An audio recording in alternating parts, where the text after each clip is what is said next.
हमारी अधूरी कहानी के प्रमोशंस के लिए यहाँ आए हैं। इंटीग्रेशन हो रहा है क्योंकि भट्ट साहब इस शो से जुड़े हुए हैं।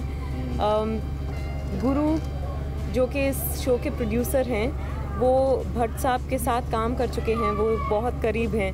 और तो it was an organic integration. यहाँ तो आना ही था और शो बड़ा अच्छा है। तो इंटीग्रेशन इस फिल्म में हम लोग ट्राई कर रहे हैं। We are only choosing to be with those shows जिसका थीम कहीं ना कहीं हमारे फिल्म के आसपास है, उसके इर्द गिर्द उसके थीम से। और क्योंकि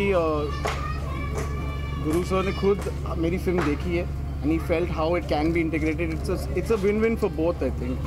So I think what it really helps, I think television is the mass medium more than anything else, and I think the best way to reach out to people आपकी कहानी बताने के लिए, rather than going on to dance shows and music shows. I mean that's another kind of audience, but this was the best way to reach our people. Intense days थे, पर मैं नहीं कहूँगी कि टफ कोई डेज थे, and that's thanks to मोहित। इसीलिए नहीं क्योंकि ये मेरे साथ बैठे हैं, पर इन्होंने बहुत प्यार से काम करवाया हम सभी से, तो थकान महसूस नहीं हुई। हालांकि इस फिल्म में होनी चाहिए थी क्योंकि इतनी इंटेंसिटी वाली फिल्म है, पर वो as a director I think he knows how to handle his actors.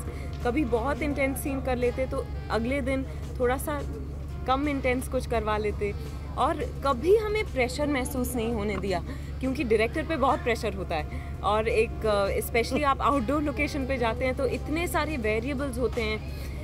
Location आपके पास चंद ही घंटों के लिए होता है कभी, और ये सब भी प्रेशर्स, पर he never let any of us feel those pressures. सिर्फ हमसे कहते थे कि आप परफॉर्मेंस पे ध्यान दो। इस कहानी का सोर्स जो था वो एक इमोशन पे था, जो इनकी स्टेप मदर और मेरी स्टेप ग्रैंड मदर एक्चुअली, और मेरे ग्रैंडफादर पे हुई थी। But I think that's what Bhatt साहब इज़ बेस्ट एट।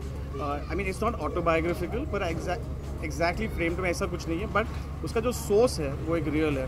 और सिर्फ उधर से नहीं, आई थिंक इवन इमरान के ग्रैंड मदर से कुछ लिया गया है। But that's what he is best at. I think Bhatt साहब ने जितना भी उनका खुद का जो सिनेमा किया था, he had always drawn from real life and made that kind of characters. That's why it's so alive.